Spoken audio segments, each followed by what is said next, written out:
Today we're going to talk about Ed Kemper. And from May 1973 to April 1974, he killed 10 people, including his mother. And that was while he was on parole for killing his grandparents. Greg, why don't you tell us about the videos we're going to watch? Yeah, so these videos come from a documentary called Murder, No Apparent Motive in 1984. It was about serial killers and FBI behavioral science profilers.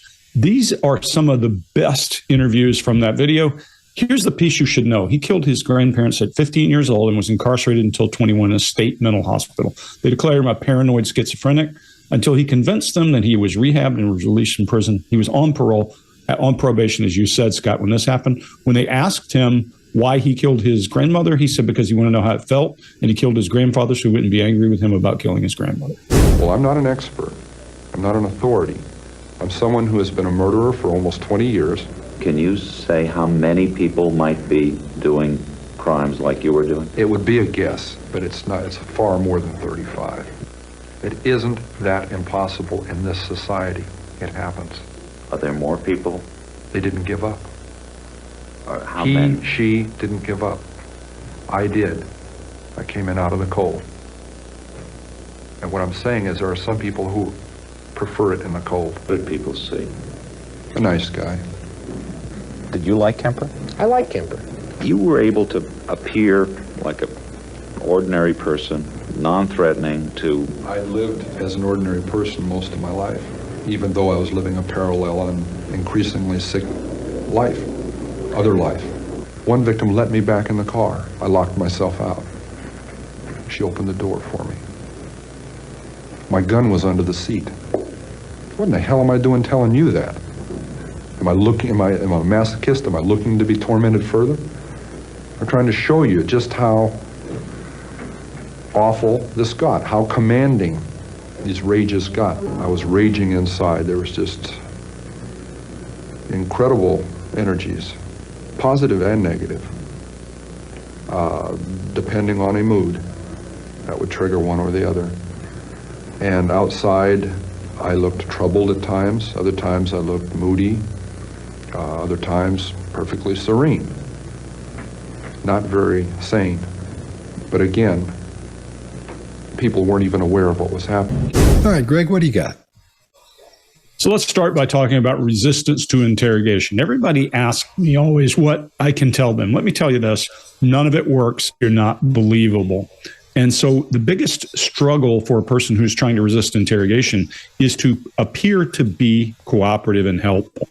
Ding, ding, ding. That's who we're looking at right here. Wait, and I'll show you where as we go through. But this guy's soppy, sincere. Wait till we get through. You will be able to see it as clear as day. It starts right here, though.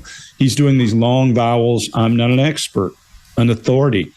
Listen to those lengthened vowels he's doing, and he pulls with his eyes as he's doing it. This guy's not stupid. He's been in the system since he's 15 years old. He's heard psychologists say paranoid schizophrenic. I'm sure he played that. Whatever he needed, he learned all the right language, and I think we're going to see it all through this thing. When he's shaking his head no, he's not contradicting his message. He is supporting his message when he said they didn't give up. He does, however, show disdain. In disdain, we see that drawing back of the mouth and that back when he's talking about himself as a nice guy because he knew he wasn't. I think that he likes to teach. He likes to pontificate. And this guy, if he does a good job, all he has to do is to go, really? Oh, tell me more. Play naive. We play it. We prey on the person's natural tendency to want to teach, and it works. And you'll get to see this. This guy's a celebrity of some sort already by this point, by 1984, and we're going to see him just pontificate about crime and those things. Chase, what do you got? I really agree with you here. He frequently refers to expertise and authority in a lot of situations, and I think this speaks to a mindset of a person who confuses what expertise is. I can promise you that killing people for 20 years makes you more of an expert in killing than every professor who spent 5 times as long doing stuff. I think there's a massive difference between skill and experience and someone who has information and data. So he's got a lot that nobody who studies psychopaths has. And I think there's a genuine desire to communicate the full experience of truth here, the full expression of truth. He's trying to come across really clean. You can see this in the way he's comfortable editing his language to make sure it's accurate. There's no hesitancy or stress when he's editing that information. And we see a little bit of self-soothing behavior, touching his wrist. And I think this is more likely to be the presence of all the cameras that are around and not the subject matter that's being discussed. And while he's talking about rages, he shakes his head, and this might show us a little bit about his mindset, like he's trying to shake it out of his head. And there's a potential that he resisted these rages, and that accentuated by this hand up here to kind of help right there. There's a small gesture, like he's trying to pull it out of his head. And if I was the interviewer here, I might make this gesture again later after a few minutes when asking a follow-up question about these rages. I might do that exact same gesture that I saw him do. And just finally, notice the lack of ownership in all the language here. A mood, not my mood. These rages, not my rages. And how commanding they get. So these rages are now commanding me to do something, which is highly dissociative. And we're going to see some more of this along the way. Scott, what do you got? I agree. He disassociates himself with just about everything. It's like it happened to someone else. This is why I thought it was paranoid schizophrenic as we first started going through these things. I've ended up on another spot with that now. But yeah, I agree with you. He's not owning anything. He's not taking anything as his own. It's almost like he's talking about somebody else. His blink rate is really low. He seems really relaxed. Doesn't seem like too bothered about talking about this. He's fairly non-expressive facially, but he has these little smiles peppered throughout his conversation during this. There are no visual or audible cues of stress. Everything sounds fairly normal. And even compared to as we go through this, I'm using that as the baseline, which as a viewer, you don't have yet because you haven't seen all those. And when he says it happens, he uses his assertive face like he knows something, like he's sure about that. He uses his illustrators sparingly. He doesn't use those very often at all. And he's very aware of how he's looking to other people. These are all the things that point toward the narcissistic personality, obviously, and by these choice of words and putting everything bad on somebody else. And we'll see how deep that goes in just a few minutes. He's got his arm resting with his hand up, and that suggests he's comfortable, but at the same time being dominant in that situation. I think the most fascinating part of this is they got George R.R. Martin to interview him for this. I don't know if you all are familiar with who that is. Do you know who that is? No. But I'm going to assume that's a joke. He looks just like who is George R.R. Mountain? Who was it? Martin. He's a writer, author. Yeah, he wrote Game of Thrones and some other stuff. All right, Chase. What do you got? Oh, I see. Okay. Yeah. I only got through the first 10 minutes of Game of Thrones, so. Oh, okay. So, Mark, what do you got? Yeah. What have I got? Well, number one, that I'm clearly not a Game of Thrones fan ever. Take that wherever you go. Look, first of all, he's super calm. That's the main piece of body language as far as I'm concerned. Like, he kind of does nothing. I mean, everybody's picked up on some really good fine points of that, so it isn't like he does nothing. But in the grand scheme of things, he really does hardly do anything. So it's a good job with the behavior panel and not the body language panel, because I think we'd run out of stuff pretty quickly. Net for me of his story is that society creates a space where a guy like him can commit multiple murders because people are relatively foolish. I think that's underneath what his story is, that it isn't his fault. Yes, he has these rages and he goes into that, but ultimately he's suggesting that situations present themselves, and those situations even re-present themselves when they really shouldn't. People allow him in the vehicle when it shouldn't have happened. It's other people's foolishness. He puts himself across, in my opinion, as something heroic. He says, came in from the cold. That's Le Carre. He's a double agent. He's a Richard Burton figure. He's heroic. So this has all the markings. Like you, Scott, I was surprised at that early diagnosis at the start, because I went, what? How did somebody diagnose that, especially at a young at a young age. There's that for a start. But also instantly see something which is really quite narcissistic there, which is everybody else is at fault. Yeah, I'm a bit of a hero, actually. I think Matthew Burton and a really cool kind of double agent going on there. So look, let's see how this continues, because early days, we got a lot of great videos to go through. Let's see what happens. Well, if you don't know who we are, we're the Behavior Panel. And I'm Scott Rouse. I'm a body language expert and analyst, and I train law enforcement in the military in interrogation and body language. And I created the #1 online body language course, Body Language Tactics, with Greg Hartley. Mark? I'm Mark Bowden. I'm an expert in human behavior and body language, help people all over the world to stand out, win trust, gain credibility every time they communicate, including some of the leaders of the G7. Chase. Hey, I'm Chase Hughes, did 20 years in the U.S. military. I wrote the #1 best-selling book on behavior profiling, influence, and persuasion, and I transform people's lives through teaching those skills today. Greg? I'm Greg Hartley. I'm a former Army interrogator, interrogation instructor, resistance to interrogation instructor. I've written 10 books on body language and behavior, and I spend most of my time in business. Well, I'm not an expert. I'm not an authority. I'm someone who has been a murderer for almost 20 years. Can you say how many people might be doing crimes like you were doing? It would be a guess, but it's not. It's far more than 35. It isn't that impossible in this society. It happens. Are there more people? They didn't give up. How many? She didn't give up. I did. I came in out of the cold. And what I'm saying is there are some people who prefer it in the cold. What did people see? A nice guy. Did you like Kemper? I like Kemper. You were able to appear like an ordinary person, non-threatening to... I lived as an ordinary person most of my life, even though I was living a parallel and increasingly sick life, other life. One victim let me back in the car. I locked myself out. She opened the door for me.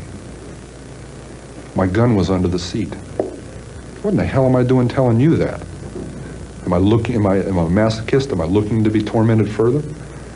I'm trying to show you just how awful this got, how commanding these rages got. I was raging inside. There was just incredible energies, positive and negative, depending on a mood. That would trigger one or the other. And outside, I looked troubled at times. Other times I looked moody. Other times perfectly serene. Not very sane. But again, people weren't even aware of what was happening. You were involved in the campus because your mother worked there. Yes. I was also involved in killing co-eds because my mother was associated with college work, college co-eds, women, and had a very strong and violently outspoken position on men for much of my upbringing. My mother was a sick, angry, hungry, and very sad woman. I hated her, but I wanted to love my mother. And I watched the alcohol increase. I watched her social life drop off. I watched her get bizarre. She had terrible pain from her life, earlier life, her upbringing, a failed marriage with my father. I'm a constant reminder of that failure. I hate to distill it down into such, into one-word realities like that. There's a lot that leads into that happening, but that is what happened. They represented not what my mother was, but what she liked, what she coveted, what was important to her, and I was destroying it. Okay, Greg, what do you got? Yeah, this is going to start his mantra, his thing. Mark, you started it before where you said he was saying, look, people are idiots, people are fools, people are going to play a part, but more importantly, his mother and his father and all of that is going to play a part. His brow goes down, his eyes narrow. That's anger. And he's doing that when he starts to talk about his mother's dislike of men. He's starting to illustrate his central message. He does great request for approval, meaning I'm raising my brow, trying to get you to give me so I can keep moving along with the story. At her life, at miserable, and at father. Interestingly, one of the psychologists when he was young, or maybe later, said he was simply punishing the abandonment of his mother and father because his mother got remarried or they got divorced. His mother made him live with her. He ran away, moved in with his father. His father sent him to live with his grandparents. He killed his grandparents. So, look, this guy can preach whatever message he wants with all this soppy thing he's doing, but listen to what he's saying, not what he thinks he's saying. He's got a message to get out. His face tightens, his brow goes down, and his mouth narrows when he's talking about these people. And he says, it's the way I was raised, and. But if you go back and look in his history, when he was a young child, he abused animals. He did all the stuff, all the earmarks that we find of psychopaths. Mark, what do you got? Yeah, I couldn't agree more. He's got this because of this mantra. And Greg, what did you say this documentary was originally called? It was called Murder Without a, hold on one second, No Apparent Motive. Murder. No apparent motive. Yeah, exactly. Yeah. No apparent motive. And I think this is a theme that's gonna come along, because he is trying to put down an apparent motive. He says, look, multiple murders because of this. And he's got mother, hate, love, men, sick, angry, failed, failure, alcohol, social life, bizarre, pain, marriage, father. He puts down a whole bunch of external factors that basically go, look, multiple murders because of this. And so, without a motive, no, he's put down, here's your motives. I've given you the jigsaw puzzle, perfect put together in a very, very simple idea. In fact, he admits that he's simple. He says, it sounds very simple. Yeah, it does sound very simple. Does it sound overly simplified? Does it sound like he's trying to offer us something where we go, oh yeah, because your mother, your mother was a bit nasty, wasn't she? I mean, yeah, some mums can be terrible people. Absolutely. But that sounds too simple for me, and he admits that it's too simple. So, is it more complex? Is it more complex than that? And I think, Greg, you're hinting at it, that there's some early signals that it is more complex than simplicity that he puts forward. He says, there's a one word motive for this, and I think his word is mother. Really, it is super kind of Freudian, isn't it? And that's kind of a good kind of whistle that people might jump on and go, brilliant, super simple case, wrapped up, here we go, nice, serial killer, sorted. I think it's a little more complex. Chase, what do you got on this one? Yeah, I have to agree. Watching this morning, I don't know a whole lot about the case, to be honest.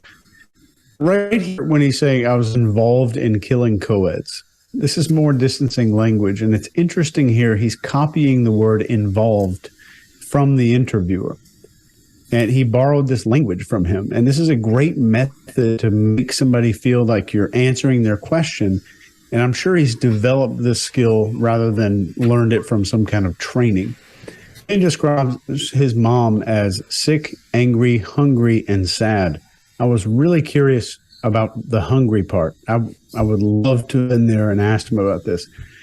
But I think this is the same reference that he loosely makes to himself. And if you listen to these 4 words over the next few clips, you're going to hear him describing himself as sick, angry, hungry, and sad. And you hear him build a case for destroying everything that was important to his mother. He wants to destroy everything that was important to her. I'd like to know what she destroyed that was important to him. And I don't know a lot about this case, but if you do, let me know in the comments, because I think this is an example of what I call a reflection aggression. And reflection descriptions are right here when he's describing all the parts he hates about himself and how ugly they look in other people, and how if he can get rid of it in someone else, then it might leave him too. Scott, what do you got? All right, I see what you're saying. I think the things that we're seeing reflect back when he was a kid, and he was a mean little kid, and she was getting after him, trying to make him mind. I think it goes back that far. There's some other things that happen where we'll hear him talk about some chickens and things like that. But I think he was mad at her or hated her because she tried to make him mind all the time, because apparently he was out of control a lot of the time. He wasn't being a good kid or a good person. And he puts all of his transgressions on his mother, every single thing. And you're right, that's the recurring theme throughout this. It's all of his mother's fault. And Mark, like you were saying, he's the hero here, and it's all because he does these things because his mother quote unquote made him do it. That's what he's trying to make it sound like, but she didn't. And I think George R.R. Martin did a great interview here, because at the beginning, when he asks that first question, he pauses and then it hits him, and you can see him pop into that thing and start blaming his mom for all this. That's when all that stuff starts coming out. When he talks about killing co-eds and women, we see a little duping delight there, just a little bit. And then he goes on a deep dive again about how his mother's a bad person, talks about all the drinking, the crazy behavior, all those things. And I think he does this to this redirection to her every time, obviously, to protect his ego. Because when you're dealing with a psychopath, the ego is the most important thing to them. Or a hardcore clinical narcissist, that's the thing they protect the most. Once you brush up against that ego and do something bad and make them mad, they will wait forever to get you back. They will wait and wait and wait, and they'll see their shot and take it. And I think it goes back to his childhood, where she was trying to make him mine, maybe spanked him, maybe tried doing stuff, but he was still out of hand, and that's one of the reasons he hated her guts so much. You were involved in the campus because your mother worked there. Yes. I was also involved in killing co-eds because my mother was associated with college work, college co-eds, women, and had a very strong and violently outspoken position on men for much of my upbringing. My mother was a sick, angry, hungry, and very sad woman. I hated her, but I wanted to love my mother. And I watched the alcohol increase. I watched her social life drop off. I watched her get bizarre. She had terrible pain from her life. Earlier life, her upbringing, a failed marriage with my father. I'm a constant reminder of that failure. I hate to distill it down into such, into one-word realities like that. There's a lot that leads into that happening, but that is what happened. They represented not what my mother was, but what she liked, what she coveted, what was important to her, and I was destroying it. Why did you actually kill the girls? My frustration. My inability to communicate socially, sexually. I wasn't impotent, but emotionally I was impotent. I was scared to death of failing in male-female relationships. I knew absolutely nothing about that whole area, even if just sitting down and talking with a young lady. I need to be able to really communicate, and ironically enough, that's why I began picking people up. And I'm picking up young women. And I'm going a little bit farther each time. It's a daring kind of a thing. At first, there wasn't a gun. I'm driving along. We go to a vulnerable place where there aren't people watching, where I could act out, and I say, no, I can't. And then a gun is in the car, hidden. And this craving, this awful, raging, eating feeling inside. I could feel it consuming my insides. This fantastic passion. It was overwhelming me. It was like drugs. It was like alcohol. A little isn't enough. At first it is. And as you adjust to that psychologically and physically, you take more and more and more. It's the same process. So it finally came down to the thing of, do I dare bring this gun out? Already realizing if that gun comes out, something has to happen. It was going to happen. I didn't see it then, but it was going to happen. I was playing a dangerous game with a loaded gun that got us all. All right, Mark, what do you got? Yeah, I spotted some body language. There's some body language in there, but it's in a weird place. So there's concern with him on the question until he starts to answer, and then all the concern clears up. And so I'd expect it to be somewhat the other way around, because his story is about frustration, inability, he's scared, needs to be able to communicate. I would expect concern and frustration and some kind of body language around all of those kind of words. And there's nothing. There's just concern when he's listening to the question. Is it that he doesn't know what question is coming? Is it that he doesn't like not to be in charge, and everything kind of softens up when he's in charge? It's the wrong way round for me. Anyway, I saw some body language, so fantastic. I've fulfilled that part of my session for you. What else do we get from him? Well, we get craving, addiction, passion, fantastic, overwhelming, like drugs, alcohol. So he's doing the whole I got addicted thing. And he starts off with it was like drugs or alcohol. So he does a simile, but that very soon dissolves into a metaphor, because he says you take more and more. Now it's not it's like you take more and more. He just says you take more and more. So now he's ill with an addiction. He has an illness. It's not him anymore. It's an illness that he has. He's still the hero there. And so we get it displaced into an it. We get Stephen King's It again. It was going to happen. I didn't see it. So that's total abdication of responsibility. He's ill.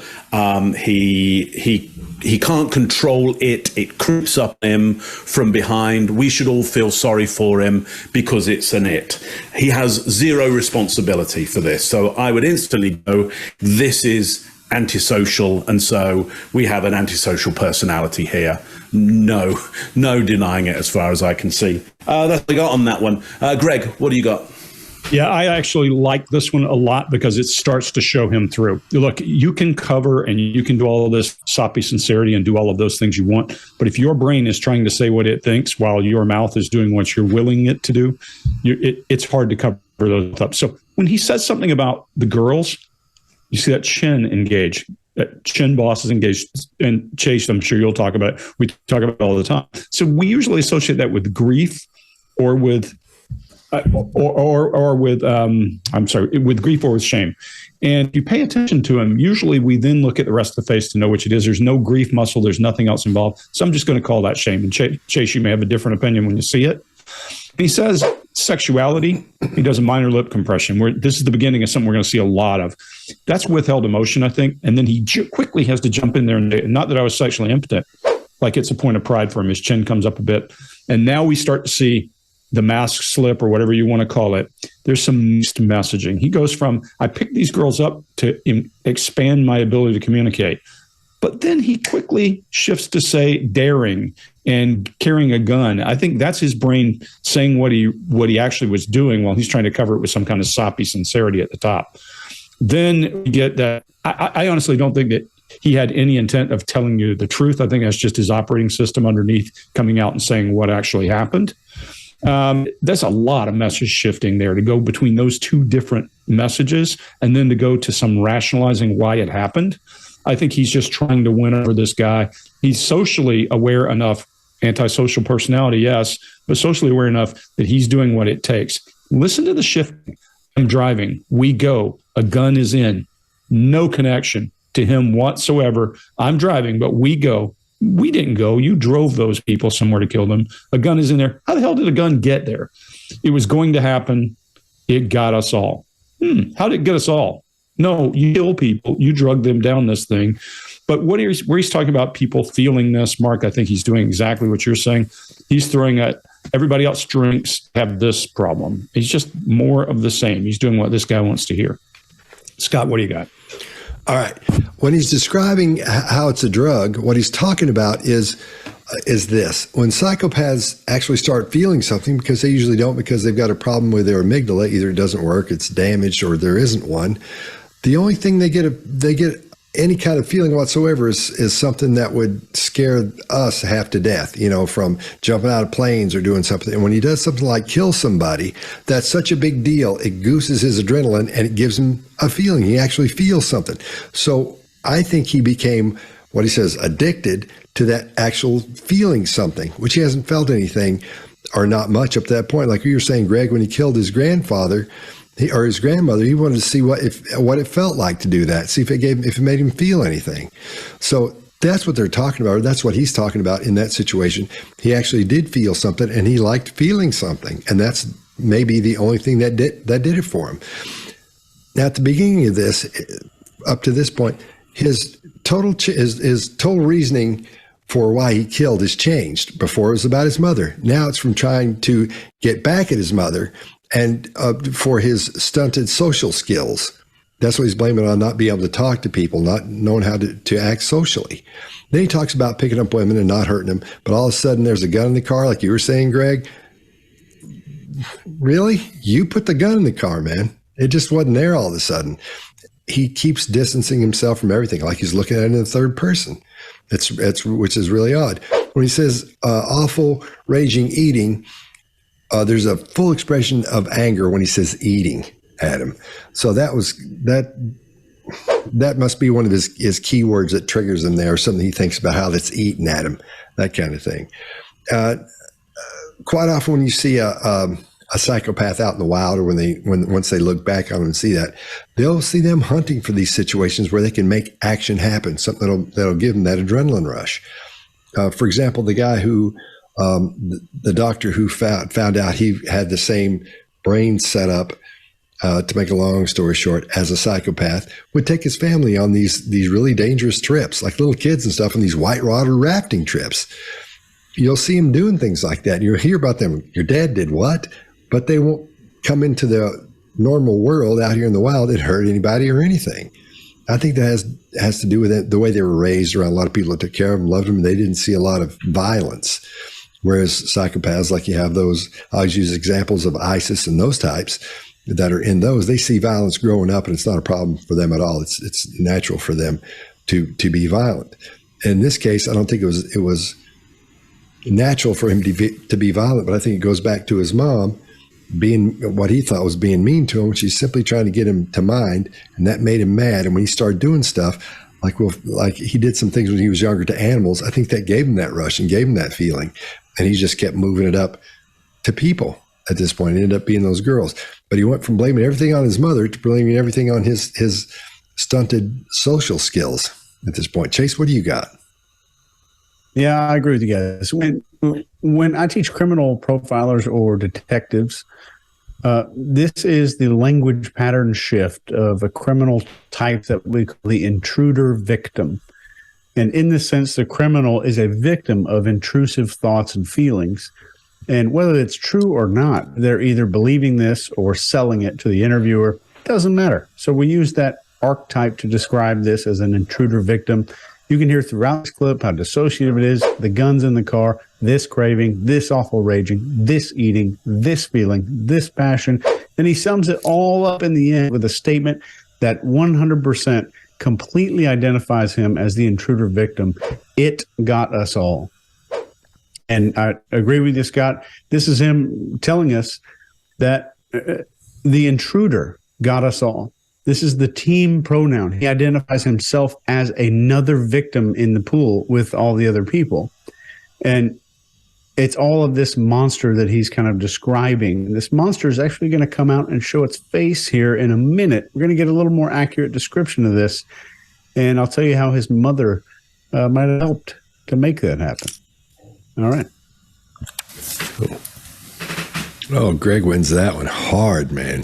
Why did you actually kill the girls?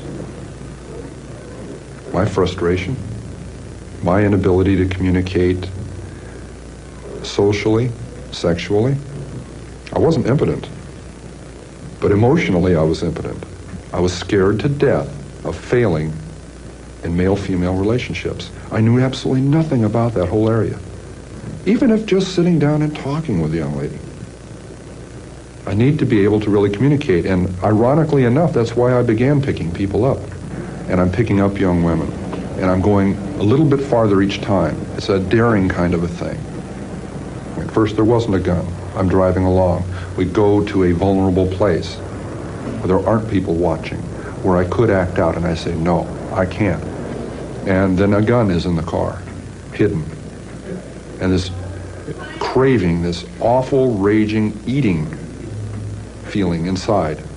I could feel it consuming my insides. This fantastic passion. It was overwhelming me. It was like drugs. It was like alcohol. A little isn't enough. At first it is. And as you adjust to that psychologically and physically, you take more and more and more. It's the same process. So it finally came down to the thing of, do I dare bring this gun out?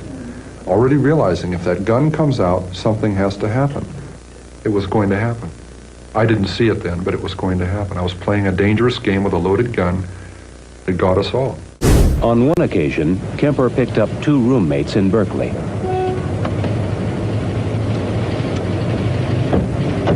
In that first killing in May of '72, when that gun was pulled out, I launched it out. I had it under my leg, out of sight, parallel to my leg in the seat.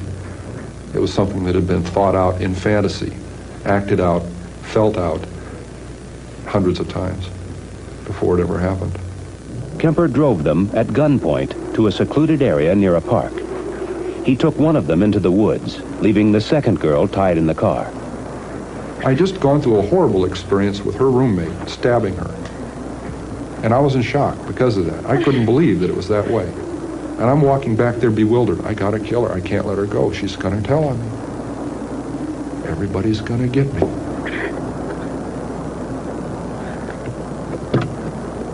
She sees the blood on my hands. What are you doing? And she pulled back and she gasped. And I think, whoa, I don't want her to know what happened. I said, your friend got smart with me. She'd been getting really smart with me a lot, but I never hit her. I killed her, but I didn't hit her. I said, your friend got smart with me and I hit her. I think I broke her nose. You better come help. She's about to die. Why does she have to know that? I couldn't deal with telling her that. And when I attacked her, she didn't at first realize what was happening. It didn't go through. She had very heavy coveralls on. It knocked her right up into the lid of the car, but it didn't pierce the clothing. So it wasn't that swell a knife anyway. I went out and bought a pawn shop huge knife. And I kept on just mindlessly attacking. She falls back into the trunk. All right, Chase, what do you got? Right here, there's more unusual language that reveals his mindset. The gun was pulled out, but there's smooth and fluid body narration here. His body is assisting in telling us the story and how helping us understand the story.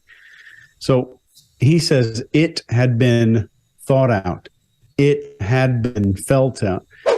And when he's saying, I just had been through a horrible experience with her roommate, he's the one who endured the suffering in his mind. His eyebrows are down to mention I never hit her. And as a rule of thumb, eyebrows typically go upward desiring agreement and downward desiring understanding. So I really want you to understand this. I never hit her. I killed her, but yeah, I'm not the type to hit people. And I think he's frustrated here that her questions are somehow pulling him out of his fantasy. I think this girl or woman questioning him in the backseat of the car, these are just a little alarm clocks interrupting a good dream to him. And I think that upset him more than anything else. And when he goes through any violent action, there's severity softening, which we talk about all the time. All the details about the knife or the violence are gone, and he's distancing, kept attacking instead of stabbing. And what we're really seeing, he's distancing the mask here that he's wearing from the details of the intruder that we just talked about. And we're going to talk about this intruder a lot. So this intruder is this dark force that secretly lives in him, that he wants to get it out so much. You saw in the previous video, he's like, dare I use this gun? And then somehow, oh, crap, it's out. I don't know how that gun got out. Now I've got to use it. It's this dark intruder. So I'm going to call that the intruder if you guys want to join me. If not, we're not friends anymore. But Scott, what do you have? All right. He's constantly removing himself from his actions. And that first killing, when the gun was pulled out, it sounds like somebody else doing it. And then he doesn't say, this was something I thought about and acted out hundreds of times. He says, this is something that was thought out and acted out hundreds of times. Again, the severity softening and I think that's the real star here, is the severity softening. Everything is not him. He's almost viewing it from a third person. That's why I was dealing with that paranoid schizophrenic situation earlier. And from this angle, it looks like he's doing these little single shoulder shrugs, but I think he's illustrating at that point, and we can't see his hands. So I think that's what's happening there. He never gets graphic. He never gets into gory details. This is the first time he's talked about blood. And when he says, when I attacked her, he's actually meaning when he stabbed her. So he's even severity softening there at that point. And apparently, again, that severity softening to me is the star here, because that's of the utmost importance to him, because he's trying to keep that what he looks like to everyone else in check. So he looks like a good guy. He's done these horrific things, but he's still coming on like, hey, I'm a great guy. It's not my fault. It's my mom's fault and my inability to socialize properly. And then when he says, I kept mindlessly attacking her and she fell into the trunk. No, you don't fall into a trunk when you're being mindlessly attacked. I think he pushed her in there after he was stabbing her. That's what it sounds like to me anyway. Mark, what do you think? Yeah, so to your point, Jason, Scott, I'd just gone through a horrible experience. I was in shock. So that's narcissism. So just to show you the difference, like if I look at myself in a mirror, though that is where the original story of Narcissus comes from, him looking at himself in a pool. It's narcissism is probably wrongly named because that's kind of low rent as opposed to what we've got here, which is this true narcissism where it's not somebody taking selfies. They have killed somebody. They've killed somebody, and now it's all about, but what about me? Think about the pain that I went through. And of course, the rest of society, because there is something, antisocial about this, goes, you shouldn't really be thinking about yourself in this situation. And the true narcissist will go, well, no, actually, I should. I mean, because it's all about me. And they won't be able to see the sociological side of it. Now, let's move on to this idea of paranoia. He thinks to himself, everyone's going to get me. Everyone's going to get me. And so it would be easy to go, hey, that's paranoia. Paranoia, everybody's going to get them. No, but if you murder somebody, everybody will be out. Anybody sensible, anybody reasonable, anybody in the society will go, we got to get that guy and we got to incarcerate him. Or certainly we got to bring down on him the strongest rule that our society has come up with. So that isn't paranoia. That's narcissism. Again, everybody's going to get me. Yeah. So there's concern that she didn't at first realize what was happening. We see that this furrowed brow, concern, like she didn't realize what was going on.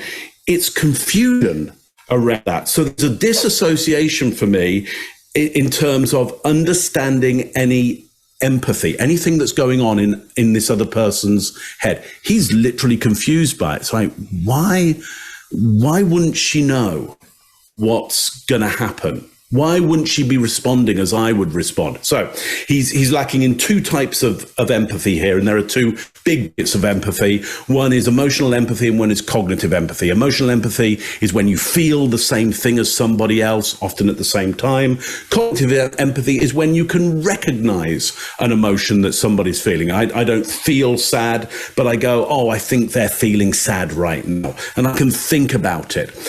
He can't do either of those things. He's not feeling sad for her, and he isn't able to even think somebody else would feel fear or feel something or do something else. He's lacking in the two big buckets of emotion there.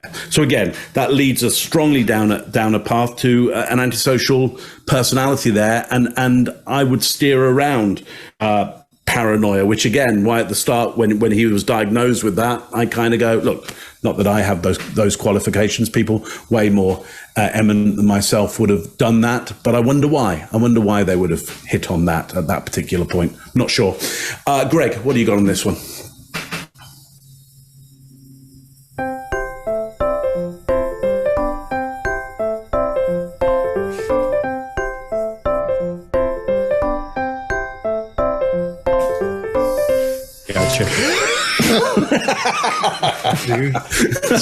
That was a good one, though. I didn't want to burp on it. So anyway, I'm glad I'm last on this to Mark, because I'm going to tie everything you have all said back together, because this guy we always talk about a mask. This guy has just full bore grabbed his mask and thrown it off.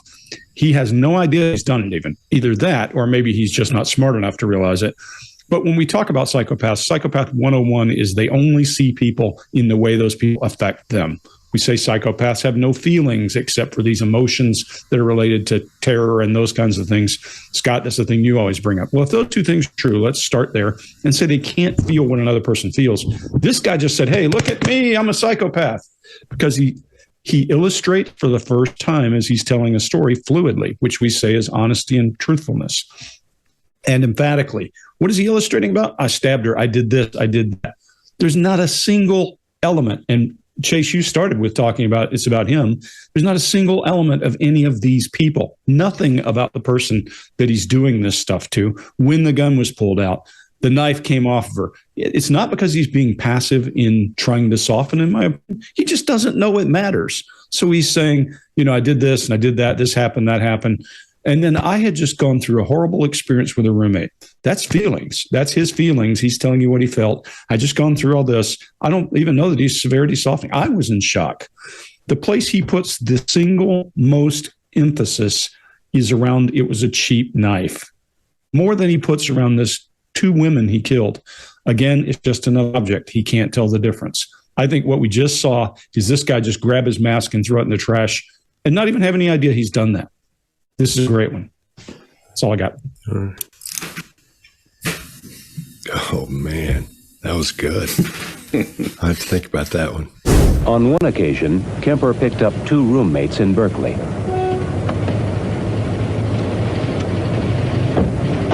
In that first killing in May of 72, when that gun was pulled out, I launched it out. I had it under my leg, out of sight, parallel to my leg in the seat.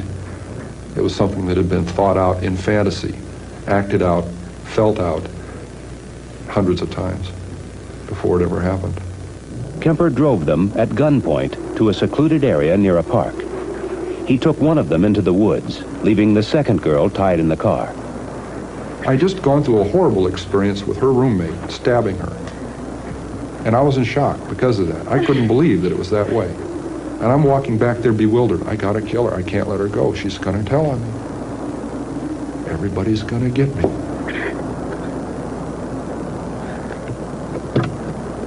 She sees the blood on my hands. What are you doing? And she pulled back and she gasped. And I think, whoa, I don't want her to know what happened. I said, your friend got smart with me. She'd been getting really smart with me a lot, but I never hit her. I killed her, but I didn't hit her. I said, your friend got smart with me and I hit her. I think I broke her nose. You better come help. She's about to die. Why does she have to know that? I couldn't deal with telling her that. And when I attacked her, she didn't at first realize what was happening. It didn't go through. She had very heavy coveralls on.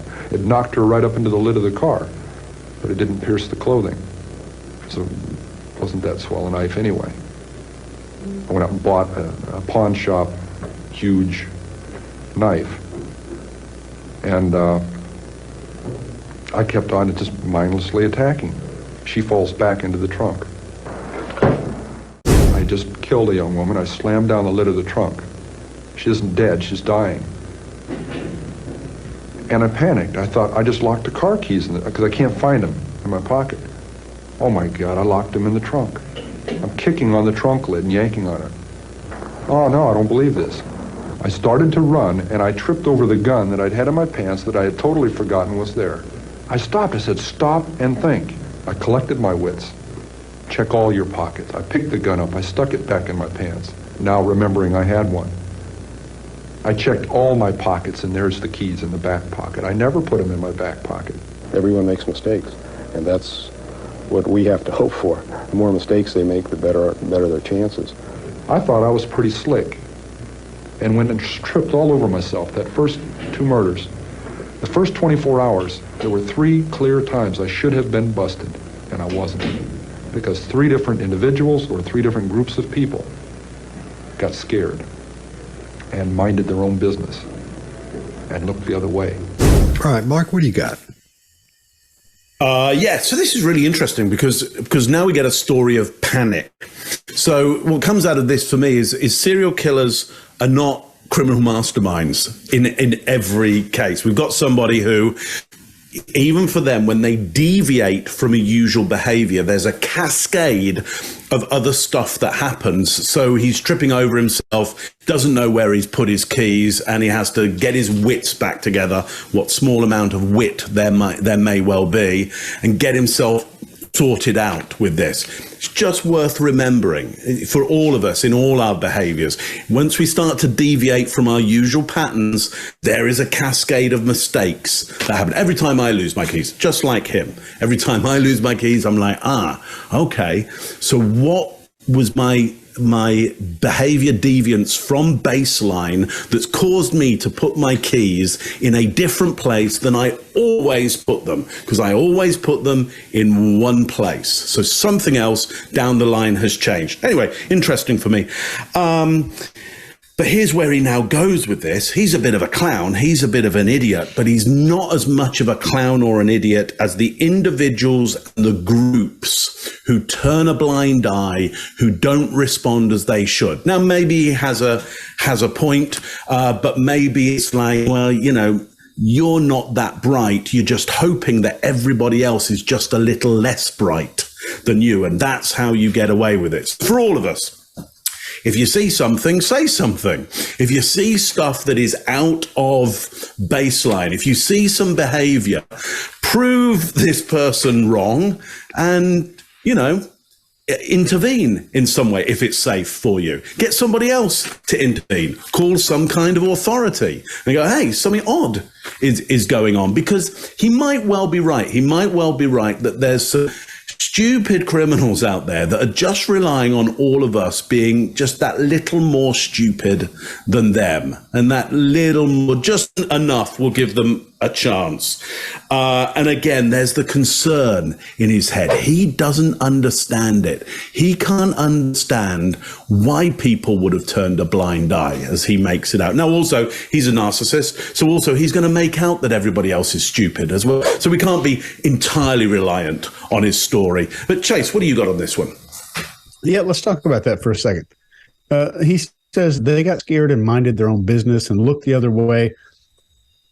If you live in a house with several people and you walk by a full trash can, you might decide right then to snatch it up, take it outside, but it's more likely for most humans that you'll assume someone else might walk by and do it in a few minutes.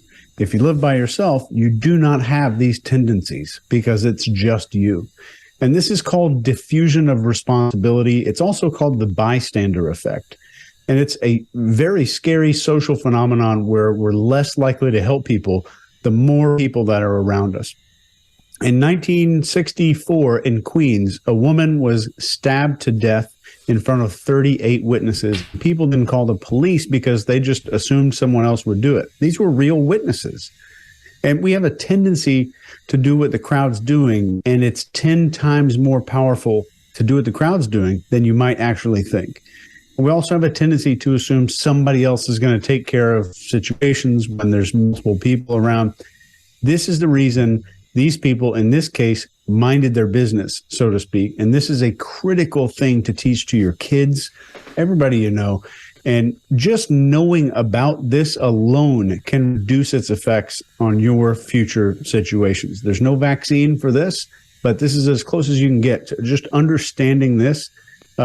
Could save your life or somebody else's in the future. Greg? Yeah, I think when we look at military people, we typically think of people who run toward danger. Same with cops, same with firefighters. That's a trait that you either have when you go there or it's taught to you. You can teach yourself any of those traits. You can also teach yourself to be suspicious. My wife will tell you when I'm driving along the road and I live in rural Georgia and I see someone looking around at the trunk of their car near the edge of something, I'm like, well, let's see what they got in their trunk before we go much further. So I slow down because you never know. People get thrown out all the time. So get your head clear around what is possible. Doesn't mean it's always going, and don't always think people are criminals, but get your head around what is possible. I think it's natural. Chase, you say it all the time. People think other people think what they think. It's not true. This guy doesn't think what you think. You just saw it.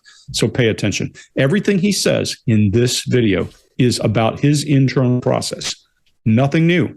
my gun. I stumbled over my gun. I lost my keys. You don't hear anything about was the young woman dead in the trunk or she banging and screaming, because he doesn't care. He cares about his feelings and what's going on inside his head.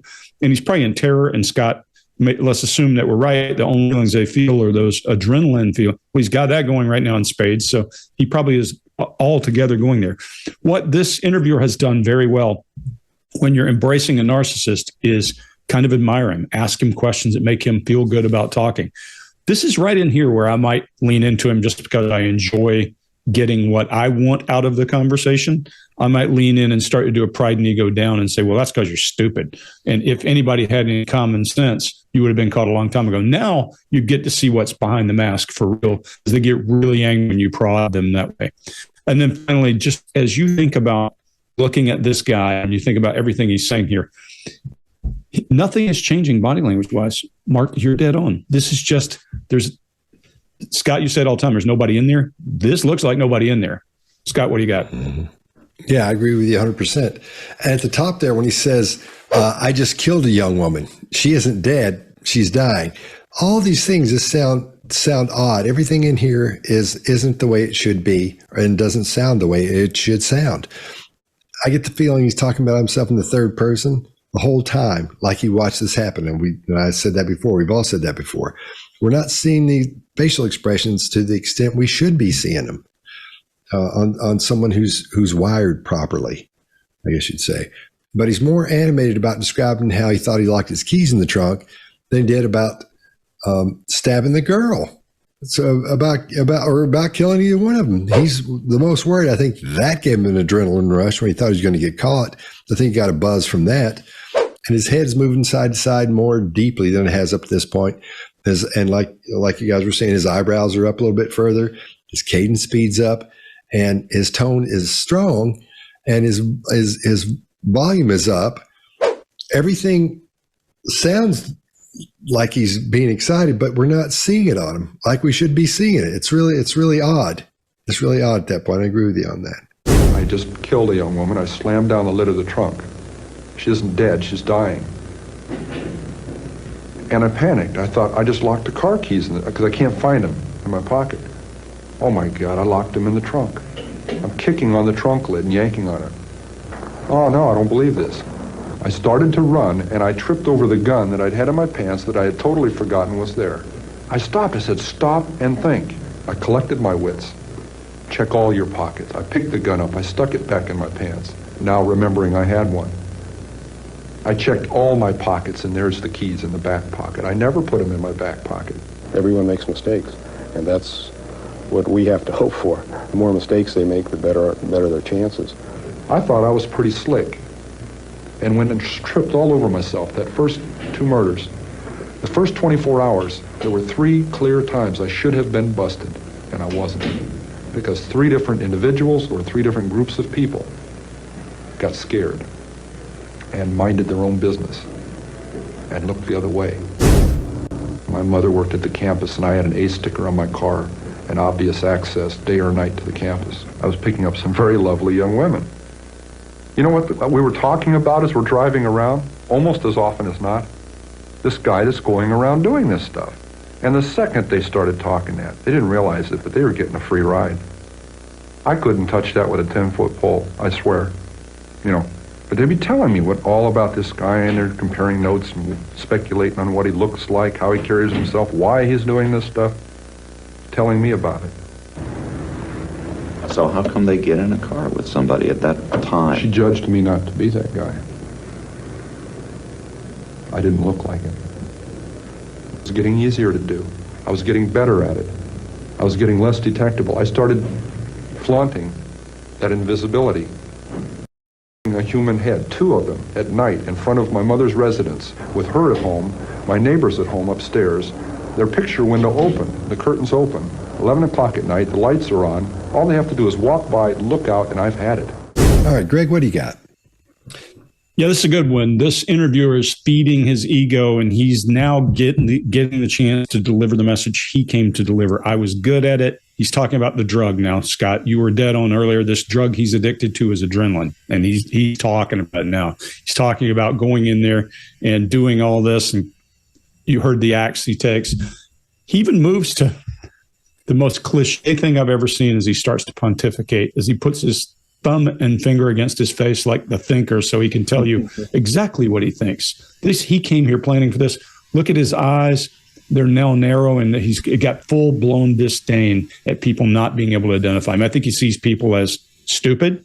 He sees people as part of the problem. He's crowdsourcing his guilt. I'll leave it at that and say, Mark, what do you got? Yeah, no, I think you're right, but let me advocate on his behalf, if I may, a lesson which is important for us all, which is he's kind of correct in saying that you can't tell who somebody is from just how they look. You can't go on that first assumption. Behavior and behavior analysis is not, hey, that person looks okay. We've got to know what is their behavior, and we want to look at what are the big patterns of behavior. And certainly when it comes to antisocial criminal acts, just to say they're not likely to be super smart. So it's about access. It's about who's got really easy, simple access. And he gives us something really important here, which is to say, look at that sticker on the front of my vehicle. That gets me access to the people that are easy prey for me. And so that's what we've always got to look out for in behaviors.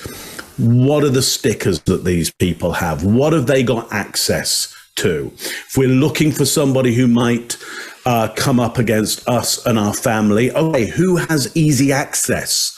Who's already in the vicinity? Now, that's not to be paranoid and to look out for your, as your nearest and dearest as perpetrators, but do look out what are the bigger behaviors there, who has quick and simple access. Now, one last thing about this, which I think is really interesting, which again feeds this narcissism. If you talked about him, you got a free ride. If you said, hey, there's this killer out here, who's murdering all these kids. Like, what do you reckon to that? You get a free ride. You don't get killed. If you feed his ego, as Scott's been calling it there, if you feed that gap, he's got a gap in him, something that he's got a hunger. It needs filling. There is a void in there. And if you fill that void, you don't get killed. And that's really key, because if you can build his sense of self, and his idea out there is my mother killed my sense of self. I don't think that's probably wholly accurate, but he's saying the void is there because of my mum. My mum's to blame. I think there may be some elements of that, but it's not the whole story. It's more complex than that. But if you fill that void, you're getting a free ride. You don't get killed. So I wonder what it was that triggered him with some of his other victims, not victim blaming here, but looking at the analysis of this. What was it that took away from him that meant this person has to be destroyed, or these two people have to be destroyed? It's a possibility there was some trigger there. Scott, what do you got on this one? All right. My thought on that was he was just saying that so he would look better. I'm not so sure that even happened at that point. He may have picked somebody up, and that might have been the quote unquote road he went down. But maybe that didn't happen. He was just trying to make himself. He created a situation where it looks like he has feelings. So, but he doesn't have any, except when those things happen, he can feel things. I don't think he has the empathy in him to pull that off, is what I think. And he likes showing you he's the person that knows what's going on, and he's the guy in charge, and he knows things that nobody else knows. And he likes putting that on display, like he does in this story. He likes letting you know that. And when he talks about almost getting caught, he blames the three people that let him get away with it. He blames it's their fault that he didn't get caught. It's their fault. And the interviewer said, well, why did she get in the car with you? And he says, she judged me not to be that guy. I didn't look like him. Well, that's like when Greg was saying his fingers up here, he's doing the classic. Let me tell you something. Here's what I think. That's so over the top, because he doesn't know how to act. Quite often, psychopaths will watch other people behave, and they'll start behaving like that, especially if there's some type of emotion put in with it. And I think he's seen somebody else do this, and thought that was the thing to do on one of these police shows he's been watching as he goes through all this. His posture straightened up, his head is pulled in, and that posture and everything happened like that. That's when he does that little smirk, like, I know more than anyone else on any of this, which he does because he was there and did all that. But he pauses and he holds that because I think that's where his ego goes, yeah, this is all about me at this point. Now I look so cool because I know all these things. All this stuff happened. Here's what I did. He gives the impression that he's special, and he's not. He's just a psychopath. Chase, what do you got? Yeah, I totally agree with you guys. Scott, I agree. I don't think this happened. I really don't think this happened. I think at this point, it's starting to creep in. There's a desire to be caught. I think he wants to be caught by somebody. And I think this might just be, he's talking about how they're perceiving the situation. So he's pointing at his head, maybe just referring to how they viewed something. And I'll give you an example right now on why we might hear so much of this dissociative language. And if you guys will entertain it, we'll do it as a group here. I want you just to visualize yourself the last time you took a shower.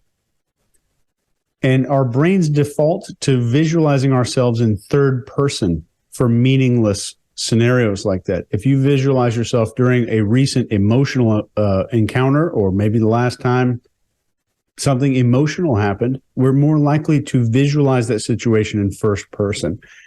So what I'm saying is, this has no stakes. It's not a big deal, and it's something that's maybe potentially a little bit exciting for him, but it's still one of the situations where there's a GoPro, and he's viewing that entire situation through that GoPro lens. So it's kind of a third-person visualization because it wasn't a huge event. My mother worked at the campus, and I had an A sticker on my car, and obvious access day or night to the campus. I was picking up some very lovely young women. You know what we were talking about as we're driving around? Almost as often as not, this guy that's going around doing this stuff. And the second they started talking that, they didn't realize it, but they were getting a free ride. I couldn't touch that with a 10-foot pole, I swear. You know, but they'd be telling me all about this guy, and they're comparing notes and speculating on what he looks like, how he carries himself, why he's doing this stuff, telling me about it. So how come they get in a car with somebody at that time? She judged me not to be that guy. I didn't look like it. It was getting easier to do. I was getting better at it. I was getting less detectable. I started flaunting that invisibility. A human head, 2 of them, at night in front of my mother's residence, with her at home, my neighbors at home upstairs, their picture window open, the curtains open, 11 o'clock at night, the lights are on. All they have to do is walk by, look out, and I've had it. Why did you keep the heads? What did you keep them, and why did you keep them? Something out of my childhood. I could put it on an incident. I mean, my father chopping the heads off of our 2 pet chickens, and my mother insisting that I eat them for dinner. You know, we could say it was something that simple. I don't think it was. Now, my dad heads out back with a hatchet. I got on my bike and I tried to stop it. I remember that. I got on the bike, rode around the block. I was crying. I haven't talked about that for a lot of years. I'm sure that may have implemented something, that may have gotten something rolling, but along fantasy lines. But it took a lot of years of development along those lines to really get off. But how are you able to, in 1 minute, have someone's in your hands, and very shortly thereafter? Living through a fantasy, however that would relate to that head. And then 5 minutes later, I'd put that away, and there'd be a knock on the door, and I'd put it away and answer the door. And the landlady would be there, and we'd discuss it. Discuss what? Reality. Her reality, not mine. Some people go crazy at that point. I felt it. It was one hell of a tweak. I mean, to just flip out and not know where I was. To be walking up the stairs with a camera bag that belonged to a young woman that had her in it. Walking up to my apartment, past a happy young couple coming down the stairs who nodded and smiled at me as they went by. Good evening. And they're going out on a date where I'd love to be going. And I'm aware of both of these realities, and the distance between those two was so dramatic, so amazing, so violent, that really, I could feel the wheels squeaking inside. That was really pulling on it. And I imagine at that point some people break. But I didn't literally go insane. I didn't get lost. All right, Greg, what do you got? Yeah, so he's going to try to put his mask back on now. He goes to that soppy sincerity. I mean, this is his thing to trade. He comes in with this, going out of his way to try to be helpful. He's telling you how it went and why it happened. When they ask him for the question about what in your history could have caused this horrendous act, he says, well, hold on, maybe I can come up with, and he goes into internal voice. One of the first times we've seen him do it, he starts thinking of an answer, and then he has that little nervous smile, nervous laugh. Even he doesn't believe it. Listen, and you can tell his cadence shifts at that recall, and you can tell this wasn't scripted. It's very different than the way your answers earlier. What he does start to say then is this thing about these chickens, and I don't believe that at all is the case. I think he's just trying to make something up, and you hear him soft pedal as he works his way along. This is his mask coming back out, and he's trying to be helpful. If I really wanted to get rid of that mask, I'd just poke on him and say, I don't believe you. I think it's innate. I think you've got a core problem. I think that you're a broken toy, and I think that your mom just made the broken toy worse. He would come unglued on you, just about guarantee. And he's 6'9", so people probably don't do much of that to him.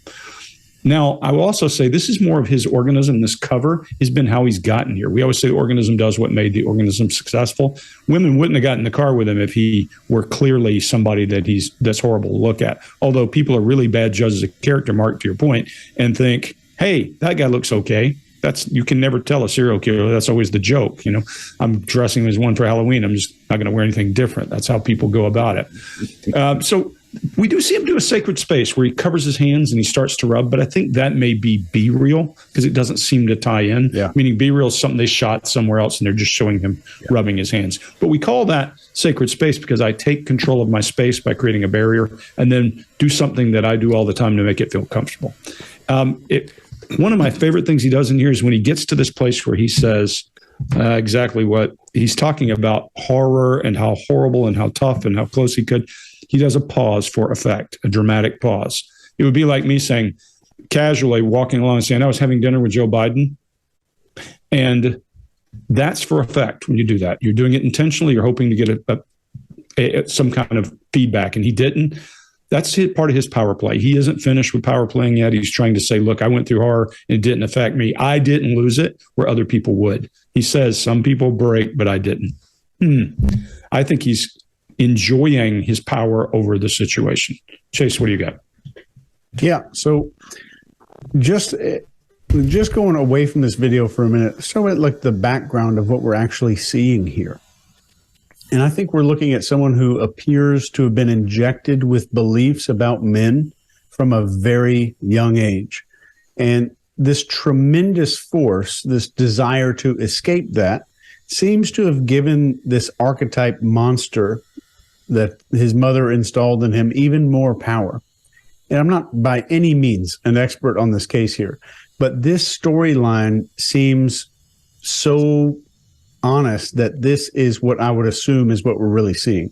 He became the monster that he was told he was. I'm sure he was broken to begin with. And in cases like this, we tend to see a trend exactly like this. Someone pretends to be incredibly self-aware. Then they take responsibility for actions and no responsibility for intent. And that's kind of what we're really seeing here. I'm taking all the responsibility for physical actions, zero for intent and causes. Mark, what do you think? Yeah, really interesting. I could put it on an incident. I could say it was something that simple. So he even outs himself to go, it isn't that simple. And it isn't about the incident, about the chickens. I think though chickens may have had their heads chopped off somewhere in his life. As I put here, this is not a Silence of the Lambs story. Now, why I bring that up is in that particular situation, Lecter tells Clarice that her whole motivation around her relationship and chasing after him is to do with an incident in her childhood around, there goes Greg, never likes me talking about Hannibal Lecter. He's gone off to sulk about that, clearly. So Lecter says to Clarice that everything motivates, he's back again, everything motivates back to this childhood experience. Of course, the great thing is in Lecter's case, you never really hear about his background, but he uncovers her. I think this is what he's trying to do here, not because he's seen Silence of the Lambs. I think this is way before probably Silence of the Lambs, but it's a psychological trope. It's a psychological idea that you can trace everything back to one event and go, here's the cascade that comes from that. And he says it himself, I could put it down to that. We could say, he's suggesting, no, don't even bother with that. It is more complex than that. He then talks about the compartments of reality. There's his reality where he's got. In fact, I won't say that because I think we'll take that out of the video. There's his reality where he has evidence on him of a crime, and then there's the other reality of two people, waving hello to him. And he talks about the massive distance between those two things. Well, unwittingly, he's absolutely telling us about the disassociation that he feels, that he cannot put these two things together. They don't live in the same place. For you and I, if we were in his position, yes, we would break. We would break because we wouldn't be able to hold those two things together. We wouldn't be able to hold those two moments together of one very pro-social act and one very anti-social act all in one moment. It would be impossible for us to hold. He says other people would break. He says, he didn't flip out. He didn't go insane. Well, maybe because you have a personality disorder in the first place and you don't really need any insanity. It's such a strong level. You don't need to be mad to be doing what you're doing. Scott, what do you got on this one? Yeah, I think the chicken story didn't happen. And then when he adds that qualifier, I haven't talked about this in years. I think you're right, Greg. He went right back and said, what can I do here? I think here's how, here's how I'll do that. The part where he's discussing of realities, discussing the differences of reality, he talks about that with the landlord and all that. We're not psychologists. None of us have a PhD in psychology. None of us have ever been in that game. We sort of are in where we are now talking about that, but we're not involved in that.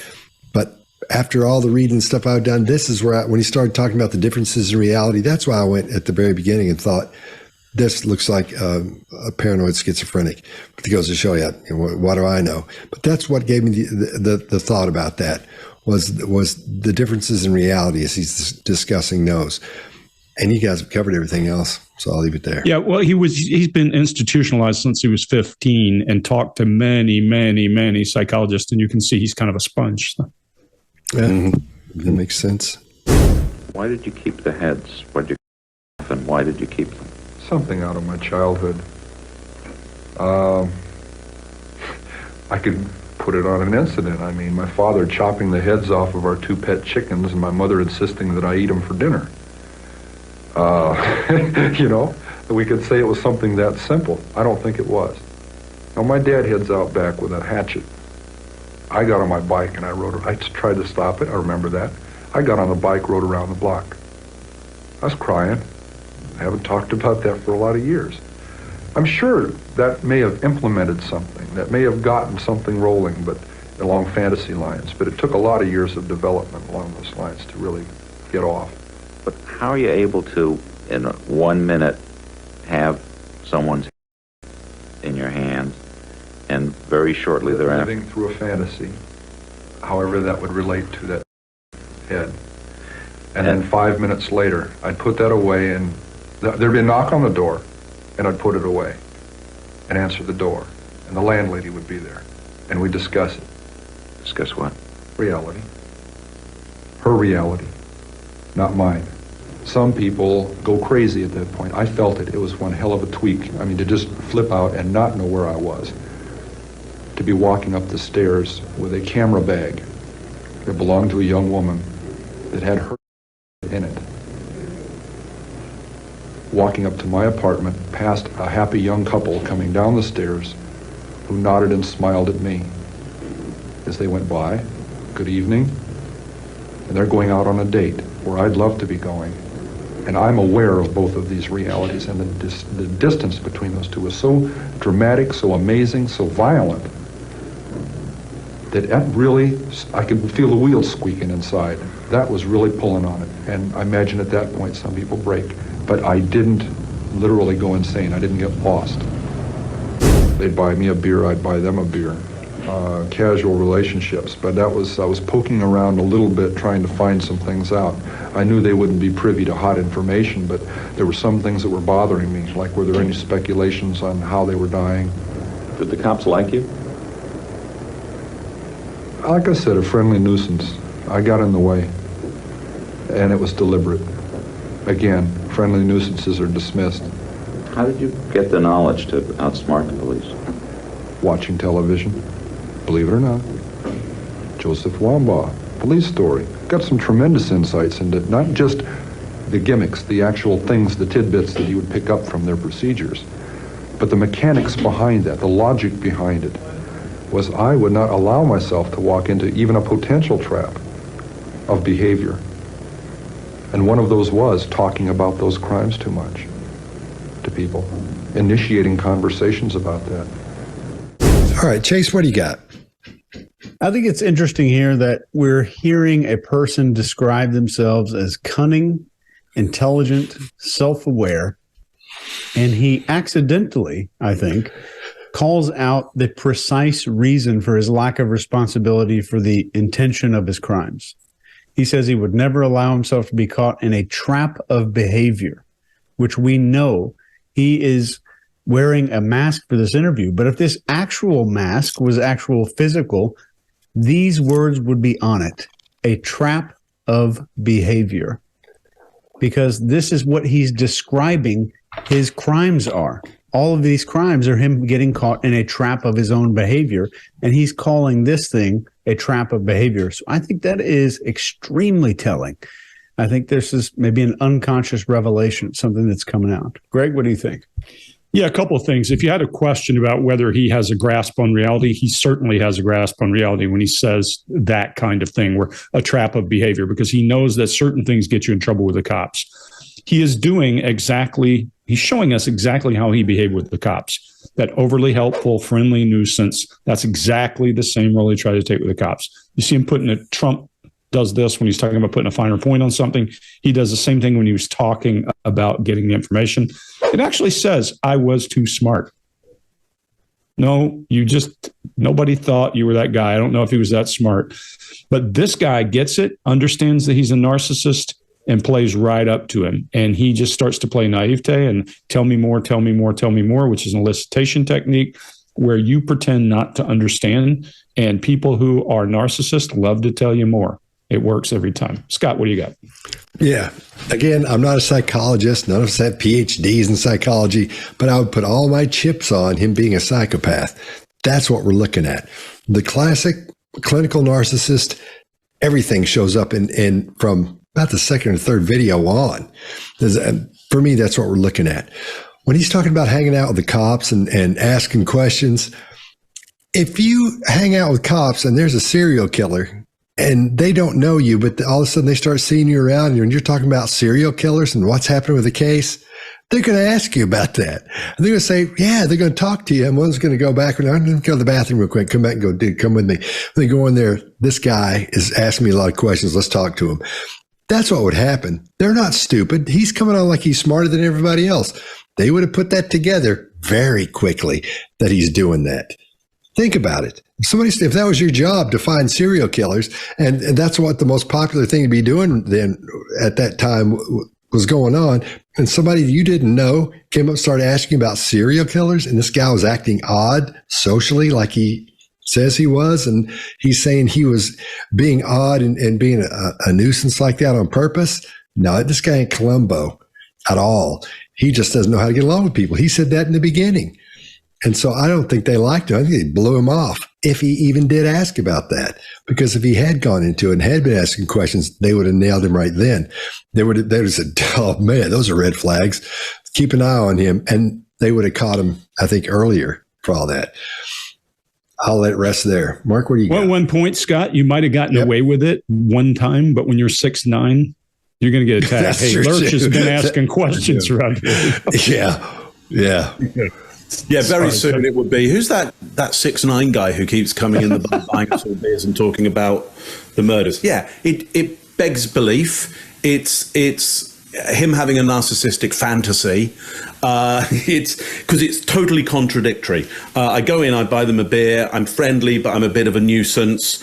Oh, but you don't want to fall into that trap of being the person who's kind of showing up at the funerals, and you're doing exactly that. You can't have A and not A at the same time. His logic has A and not A at the same time. It's complete nonsense to feed his that little gap. Well, actually, big, massive gap in his life. They'd buy me a beer, I'd buy them a beer. Casual relationships, but I was poking around a little bit trying to find some things out. I knew they wouldn't be privy to hot information, but there were some things that were bothering me, like were there any speculations on how they were dying? Did the cops like you? Like I said, a friendly nuisance. I got in the way, and it was deliberate. Again, friendly nuisances are dismissed. How did you get the knowledge to outsmart the police? Watching television. Believe it or not, Joseph Wambaugh, police story. Got some tremendous insights into not just the gimmicks, the actual things, the tidbits that he would pick up from their procedures, but the mechanics behind that, the logic behind it, was I would not allow myself to walk into even a potential trap of behavior. And one of those was talking about those crimes too much to people, initiating conversations about that. There was a memorial service for 2 of the victims. Yes. Were you tempted to go? Yes. But I'd seen one too many episodes of one too many crime shows where that is one of the available resources for clues. Tracking down the attenders. One man taking pictures of the people there to eliminate as potential suspects. some police department, now they actually came to your house to pick up a handgun. Sheriff's representatives. One of the detectives was upset because he heard I had a .44 Magnum pistol and was a convicted man. He came to take the gun away, and it was on he and his sergeant detective. They were staking out the wrong house. It was across the street, and I'm playing around with the car, standing next to the gun in the trunk. They come over and ask me about, excuse me, sir, do you know who lives in this house across the street here? Well, that house was 609 Harriet. You cross back over to this side into 609 Ord, and they were looking for me and didn't even know that, see what I mean? Bad news. Well, at any rate, we walk into the house to have them ask my mother about this other house, and I'm saying, hey, which 609 are you looking for? And they said, are you Ed Kemper? Yes. And it goes on. And I needed to find out what they were looking for, the murder weapon, the .22 automatic, or the .44 Magnum, and I don't want to advertise that I've got a whole bunch of guns. So I made a comment to divine between the two. And I said, yes, quite a little gun, isn't it? And he retorted, a .44 Magnum, I hope so. And I said, whew, okay, because that loaded .22 was under the front seat and guaranteed me an arrest right on the spot. And .44 was in the trunk. I forgot that. I took them in the house. We went into my bedroom, and the closet doors open, and I have a high-powered rifle with a scope on it. All right, Mark, what do you got? There's a piece of elicitation in this, and Greg, I think you might call it a provocative statement, and so I just highlight it because I think it's actually quite good. He uses a question. It's quite a little gun, isn't it? It's quite a little gun, isn't it? And that elicits from the police officer exactly what gun is being looked for. The reason why it's an interesting question is it could go either way. It's enough of a statement that's open enough that it could go either way, that you could get a bit of information from that. That's all I got on that one. Chase, what do you got? Yep, I agree with you. And you took I had the same note. Damn. But let me expand on this a little bit. We as human beings have a natural need to correct the record. And we have a natural need to correct inaccurate information when it's presented to us. And that is one thing in my classes I teach as an example, like go find out how much someone makes for a living in a grocery store. And you walk up to that person and say like, oh, I just read an article. You guys got bumped up to $22 an hour. That's fantastic. And they're like, what? No, we get $15.50. So you get information, sensitive information by asking less questions. And I don't think this happened. I don't think it happened. But this technique is called elicitation. If you want to learn like from the master of this, buy the book called Confidential by John Nolan. We're not going to get checks from him, but I hope you get the book. It is where I started my path down that course, and it was that book is kind of the foundation for the current intelligence operatives course that exists today. Greg? Yeah, John is the master. I took his Train the Trainer course to be able to teach for him. He didn't allow you to just read his stuff and teach. He's a fantastic guy. I call him one of the most dangerous people you'll ever meet because he is so casual in conversation and collects information, just wild information. Just like Chase just said about salaries, rate hike increases, all that kind of thing. If you've never heard of him, look him up, John Nolan. And if you can't find the book, put a note over to us, send us an email because I know him. I know he's got some, and maybe we can get those into a box for you. Okay, not that we will buy the books or ship them to you. Let's not mistake that, but I can point you in the right direction. I know John, know where to find him. Okay, so that sorry, when he says he's sorry, is a feigned sorrow. And you see him withdraw his lips, compressing some kind of emotion or controlling some kind of emotion. Well, there's no chin involvement. There's no chin boss. There's no grief muscle. So I don't know what the hell he's covering. You tell me. Tell me down below what you think he's covering. I think he sees what other people have done, and maybe that's what he's doing. But his demeanor does change. And something in there, I'm with you, Chase. He increases his cadence and his brow furrows when he's talking about this thing. It looks awkward. It doesn't look like someone really, really telling his story that's true. And then when he says, I have a bunch of guns, and he's telling that whole story, there's amusement in his eyes, nothing in the lower face. That makes me think this didn't happen, Chase. I'm with you. Mark, what do you got? Ben. Scott, what do you got? Scott, what do you got? All right. I agree. I think who showed up at his house, I think they did, is probably his parole officer. I think they were checking in on him. And I think the rest of it is because that didn't happen. Now that maybe they showed up, but I don't think they asked him about a gun. He was smart and cool enough to work his way out of that and get away with something. He keeps telling how cool he is in this. If we go back through all these videos, don't think it happened. That's all I got. You could imagine him pulling up to pick those girls up on the campus and be like, "Where are you going?" There was a memorial service for 2 of the victims. Yes. Were you tempted to go? Yes. But I'd seen one too many episodes of one too many crime shows where that is one of the available resources for clues. Tracking down the attenders. One man taking pictures of the people there to eliminate as potential suspects. some police department, now they actually came to your house to pick up a handgun. Sheriff's representatives. One of the detectives was upset because he heard I had a .44 Magnum pistol and was a convicted man. He came to take the gun away, and it was on he and his sergeant detective. They were staking out the wrong house. It was across the street, and I'm playing around with the car, standing next to the gun in the trunk.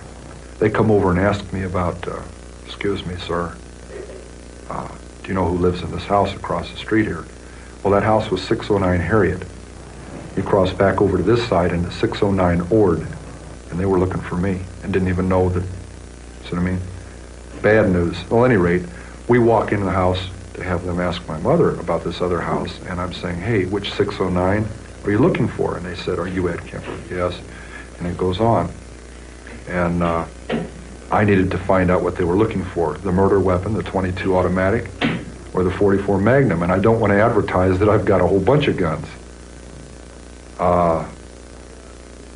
So I made a comment to divine between the two. And I said, yes, quite a little gun, isn't it? And he retorted, a .44 Magnum, I hope so. And I said, whew, okay, because that loaded .22 was under the front seat and guaranteed me an arrest right on the spot. And .44 was in the trunk. I forgot that. I took him in the house. We went into my bedroom, and the closet door's open, and I have a high-powered rifle with a scope on it. I knew a week before she died I was going to kill her. And she went out to a party. She got soused. She came home, went to sleep. I was woken up by that. I came out. I walked up to her bed. She's laying there reading a paperback, as many thousands of nights before. And she said, "Oh, I suppose you're going to want to sit up all night and talk now." I looked at her, I said, "No." I said, "Good night."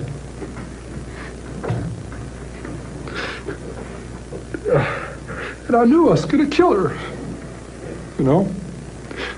And I was so cold and so hard. And that's the first time in 10 years I've looked at it that way. I mean, that intensely, that honestly. It hurts. Because I'm not a lizard. I'm not from under a rock. I came out of her. See? I came out of my mother. And in a rage, I went right back in. For 7 years, she said, I haven't had sex with a man because of you, my murderous son. This is one of our arguments. And I humiliated her. So there, you know? A 6 young woman dead because of the way she raises her son and the way her son is raised, the way he grows up. And what's her closing words? I suppose you want to sit up all night and talk. God, I wish I had.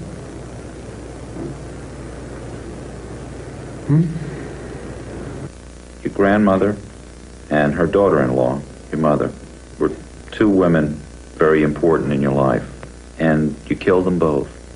Could you say what they were like that led them to the same fate? Same thing that kept them from ever being friends. They were both aggressive, matriarchal women. They'd been the daughters of strong matriarchal women. I still loved my mother, and it's hard for somebody to comprehend that you murder your mother through love. It isn't a rational process. It's a very painful process. It isn't rational, and I've got to still live with that. All right, Greg, what do you got? Yeah, now he's back to his story about the monster that created the monster. He disparages the victim. We always say that's a bad sign. I mean, he's admitting to doing it, but when a person is not admitting, often they will disparage the victim to try to push blame back on them. He just outright does. He said, she caused this problem. There's no emotion in his voice whatsoever until he gets to the point where she says something negative to him. When that happens, he rolls his eyes to try to contain emotion and then actually gets emotional. And that's around, or you just want to sit up and talk. Is that real? Possibly. Because if you pay attention to him trying to control it, his chin engaging in grief, and then that lower lip quivering, it looks real. But that's all about him. It's not about her. I don't think it's about feeling grief for killing her. It's about she picked on him, and that's what I think it is. I don't think any of this has anything to do with her. And then he says, I'm not an animal. And then it's back to her. She raised me. She did this. I think we're going to find that if you got the chance to talk to him and you pull the scab off and started poking, you get him pretty damn angry if you said, look, you are an animal, and this is where it's at. Finally, then when he says, I wish I had, he does a sound, he does a lip compression. That's more of him masking. And then all he's doing is just trying to hide why he did it. I don't think he did it because of her. I think he was enraged. That probably happened. I don't think he had this moment of epiphany. I'm killing these girls because my mother. I just don't see it. I think he's doing all the right words, saying all the right things. And maybe he had a moment where he had remorse and came out of it, but coming out of the cold, don't know so much. Mark, what do you got? Yeah, it's interesting, isn't it? Because, you know, there would be one kind of analysis that goes, hey, you know, he built up his getting used to or built up his relationship with the act of murder over some young women who were surrogates for the mother, and then finally got the bravery or the moment to kill the mother. And that's like a classic subconscious, unconscious act that is, somewhat Oedipal, and not quite, but it has that reference to the mother, and there he is. Pinocchio has cut the puppet strings, and he's a real boy now. But that's just all a bit too simple because he'd already killed his grandparents. It's like he'd already done that and then gone to young women and then his mother. No, he just isn't able to inhibit his desires, which is, one day he wants to kill some young women. The next day it's like, no, all right, my mum. And I'm uninhibited around that. I don't think it's as grand as he makes out, though I agree, Greg, for me, there is some true emotion there. It's a big deviation from his baseline, which is almost doing nothing. And we have got hard swallow, the concern, the eye roll as part of the impersonation. I think the eye roll could be protecting yourself from the emotion, or it could be part of the disdain that his mother may well have showed him. But there's contempt there. Chin boss, there is some blocking. There's this fist clench that we haven't seen from him before. So it's all out of baseline. Could be deception, could be truth. I would be going, it's more on the truth. Now, does that mean, well, it kind of destroys the whole psychopath thing because there he is having feelings? No, for him, it could be rather like telling a joke. In that you can see how well a joke is constructed and you might be able to laugh at it. It might be a joke at somebody else's expense, so it fits in with your narcissism. It certainly, tensions will have been built up with society and with his mother. This is a release of tension. It may well look like feeling and emotional to us, and certainly it has some elements of that, I would say, but he's not building up those tensions for the same reason that you and I might. He's building up those tensions for other reasons, mainly to do with himself, not his mother. I would build up tensions around my mother because I have a relationship with her, a loving relationship with her. He doesn't. So his tensions build up for another reason. Anyway, I hope that makes sense. Chase, what do you got on this one? Yeah, right at the beginning of this clip, there's an unusual head shake. He's nodding and then starts shaking right at the beginning, which I thought was unusual. Well, I'm not going to pretend to even know what that means, but it's definitely outside of his baseline. And the instant he covers his mouth is what looks like when someone has a spontaneous emotional recall. His eyes move down and to his right with perfect unison with the rest of his body movement. And there's a mixture of contempt and anger for his mother, and it gets even stronger. The more he's putting himself into the present moment of this memory, the contempt and the anger get stronger and stronger. And there's a slight tongue jut in this video. Right at the word paperback, right when he's saying she's reading a paperback, as she always does, because that's stupid, of course, because nobody should be doing that, because that's what bad people do. And we see that distaste, wanting to spit it out, so to speak. So this is a rare video where you're going to see this actual emotional breakdown. And I think that fear and anger are almost one and the exact same emotions. And I think we're seeing those at the same time here. So typically, one of my college professors in psychology said that all patients will either have emotions rooted in love or emotions rooted in fear. And everything is a derivative of those two things. Some people need more or less of one or the other. And, we're seeing that here for sure. Scott, what do you got? All right. I see what you're saying about the beginning and that head thing. I think that's when he sees that path that he's going to go down and talk about his mother. I think that because I think maybe the stress starts building on just a little bit. That's why that it increases a little bit more, because we haven't really seen that. You're right up to this point. His voice tone, his diction, his timbre, everything seems normal compared to his baseline, everything we've seen up to this point. And then he breaks like that. I think you're right, Chase. That we're seeing all the things that say that's real, and I think it's about himself. And to your point, Mark, it's about a stress release as well, all that pent-up stress. Here's the part I found interesting, and I can see why he would say this, but he said his mother referred to him as her murderous son. I think, and as you go, as training detectives and training police officers, as you get to know them, and you talk to them, and you see how they start solving these problems they come into. And it'll be sometimes the weirdest things, how they'll put things together. But it sounds to me, if I was going to think along those lines, I think she called him out on it. I think she said, "You're probably the one killing all these people," because it was so easy for him to kill his grandparents. And it was no big deal for him to do. They want to see how it felt.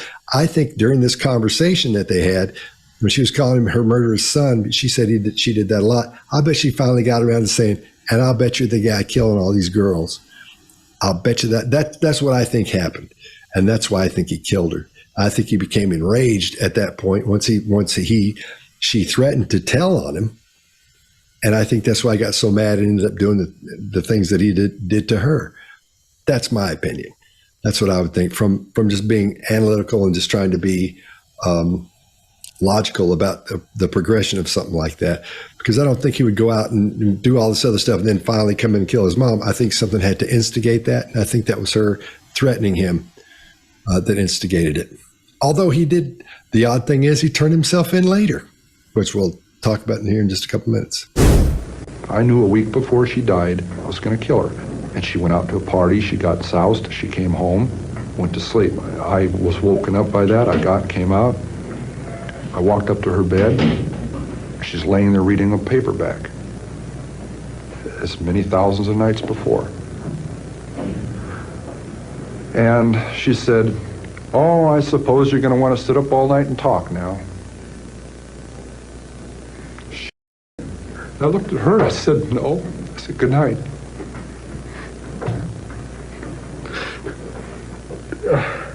And I knew I was going to kill her, And I'm so cold, it's so hard. And that's the first time in 10 years I've looked at it that way.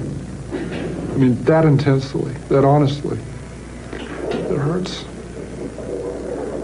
Because I'm not a lizard, I'm not from under a rock. I came out of her. See? I came out of my mother. And in a rage, I went right back in. For 7 years, she said, I haven't had sex with a man because of you, my murderous son. Is one of our arguments. And I humiliated her. So there, a 6 young woman dead because of the way she raises her son and the way her son is raised, the way he grows up. And what's her closing words? "I suppose you want to sit up all night and talk." God, I wish I had.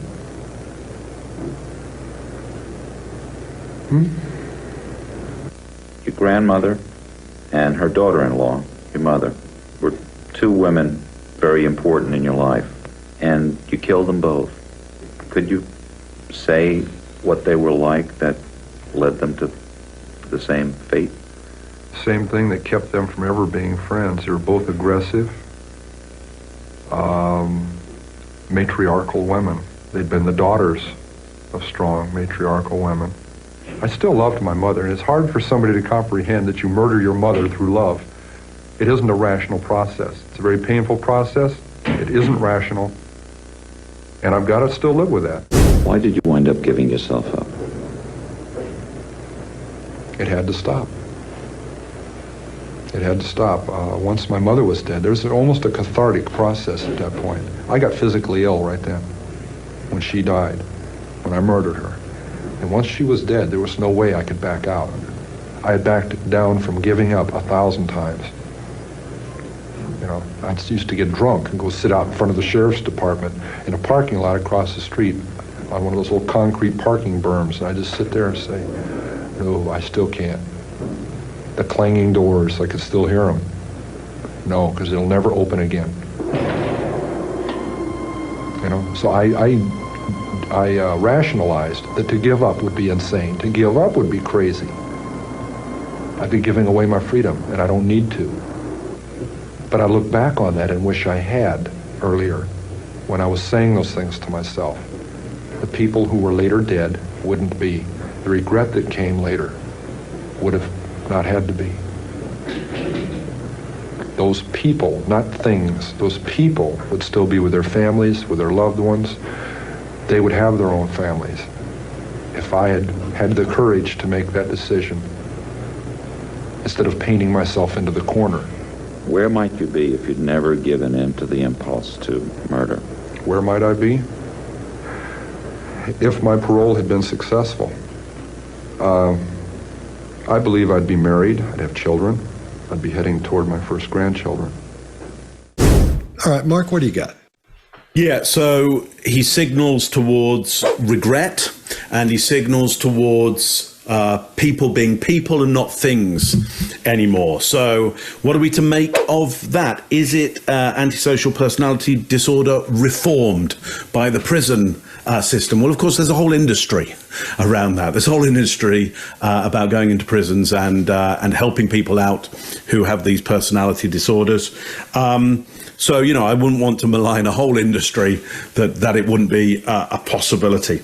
Or is this person been through that system, has got enough vocabulary together and is putting that forward? And what we have here is still a child that throws murderous tantrums and more, because it's not just about grandparents and parents. It's more than that. But it does finally end in this murderous tantrum that he throws. I'm not going to say which one it is. Could be either one of those. I think it's probably the second one. But Chase, what do you think? What do you got? Yeah, I think this is the case of the dog that kills its abusive owner, but now has nothing there to continue to feed it. And I don't think he knew what to do without her. And he kind of became the monster that she always told him that men were, that he was, calling him a murderer his whole life. That stuff soaks in, especially when it's from an authority figure. Whether you like him or hate him, that stuff soaks into our skin. And I'm not blaming this all on her at all. I mean, he's got all kinds of issues on his own. But the mom certainly helped. When we study placebos and how they affect the human body and the brain, what is said makes a big difference about the placebo. The appearance of the doctor, whether or not it's a pill or an injection, and what color the pill is. There's 100 layers that play into this. But I think that lends itself to understanding why he might have turned himself in, is that he didn't have that force anymore. He didn't have that thing anymore in his life. That's it. He didn't know what to do. Greg? Yeah, I just have one line, and I'll add a little bit to it. He says people, not things. Mark, that's therapy talk. I mean, this guy probably never heard those words before until somebody said, you can't treat people like things. But this guy's smart enough to pick up that and take it and run with it. More complex, I will say, human beings are layers and layers and layers of things. What happened when he was a kid? Who knows? We'll get to that later. But here, the one thing to note is he was living in his mother's house, I believe. If you're living in your mother's house and she's suddenly gone, you might turn yourself in because you don't have somewhere to live. I don't know his story. I don't think he's this altruistic creature who suddenly came up with, hey, I need to go turn myself in. Maybe he felt remorse, and maybe he just felt like a dead end. No idea. Don't care. All we've seen to now is this is not a normal kind of a creature. Scott, what do you got? I want to go back to the logic of detectives and police officers. I don't think it has anything to do with anything emotional with it all. I think he flipped out and killed her. And when he did that, all of his victims up to this point, besides his grandparents who he got caught for, so they caught him, where's he going to put her? What's he going to say? He has no story. He has no nothing. There's going to be blood everywhere. It's going to be a horrific scene. He has no, what is he going to do? Say, oh, she's out of town? Something like that? No. And especially since he's on parole, they're going to check into that. And they're going to look in that room. They're going to look all over that house and see where she is when she doesn't show up after a while. So I think he knew he was going to get caught. And that's why he turned himself in, because they would be on him. Maybe not really, maybe not that week, but in a month and a half, 2 months, when nobody's heard from her friends, work, all that, where is she? Prove it. That's when he's going to get in trouble. So I think I'm going to follow the logic of detectives and say that's what I think would have happened, and that's why he turned himself in, because he knew there was no way out of it at this point. Why did you wind up giving yourself up? It had to stop. It had to stop. Once my mother was dead, there was almost a cathartic process at that point. I got physically ill right then. when she died, when I murdered her. And once she was dead, there was no way I could back out. I had backed down from giving up 1,000 times. You know, I used to get drunk and go sit out in front of the sheriff's department in a parking lot across the street on one of those little concrete parking berms, and I just sit there and say, no, I still can't. The clanging doors, I could still hear them. No, because it'll never open again. You know, so I rationalized that to give up would be insane. To give up would be crazy. I'd be giving away my freedom, and I don't need to. But I look back on that and wish I had earlier when I was saying those things to myself. The people who were later dead wouldn't be. The regret that came later would have not had to be. Those people, not things, those people would still be with their families, with their loved ones. They would have their own families if I had had the courage to make that decision instead of painting myself into the corner. Where might you be if you'd never given in to the impulse to murder? Where might I be? If my parole had been successful, I believe I'd be married, I'd have children, I'd be heading toward my first grandchildren. Well, let's throw it around the room and talk about what we think we've seen and wrap it up as quickly as we can. And Mark, why don't you go first? Yeah, I'll go back to it again. This isn't a simple Silence of the Lambs film. It's more complex. There's more going on here. He's trying to pretend it's super simple and he's crazy smart, but it's none of that. So lovely to see some great stuff in there. Go back over it again. Take a look. Lots to learn out of this one. Chase, what do you think? Yeah, I think with the mom, this is a case of if I can't win your love, I'll win your submission. And I think that's what we're seeing here, especially with that relationship. And there's a writer named Margaret Atwood who wrote about this. And I think she described the two-sided weirdness that we're seeing here pretty well. And I remember reading this in a book about confidence and discipline. If I get the title, I'll put it in the description. But she said, men are afraid that women will laugh at them. Women are afraid that men will kill them.